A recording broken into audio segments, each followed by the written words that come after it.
E non poteva mancare Sasà Giordano in questa bella puntata ricca di ospiti prenatalizia. Buonasera. Buonasera a te Romina, buonasera a tutto il pubblico di Cantiamo Napoli. Buonasera Sasà, un altro poco mi arrivi, ma io ti ho lasciato che eri così, madonna mia, come cresce. 12 anni, E adesso ne hai?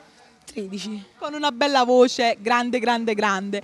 Allora Sasà, cosa facciamo ascoltare al pubblico? Allora, al pubblico faccio ascoltare Amori della nostra età, poi parteciperò, partecipo ad una compilation, ad una canzone natalizia della Panastor Record. Per me è stato un enorme piacere ritornare in quegli studi e ringrazio ancora A Tono di Donna, Gaetano Cavallaro e tutto lo staff che mi ha chiamato e ha detto c'è una canzone di Natale, ci farebbe piacere che ritorni nei nostri studi a farla, a cantarla. Io con molto Hai piacere accettato volentieri? Sì, sì. Ricordo che prossimamente, diciamo così a gennaio, per gennaio uscirà il mio secondo lavoro discografico, arrangiato da Gino Coppola, direzione artistica Anna Merolla, Gianni Romano. Un bacio forte.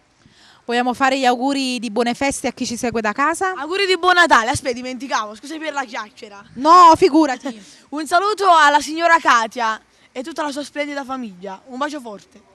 E un saluto a voi che ci seguite da casa, seguite sempre Cantiamo Napoli! Tanti auguri.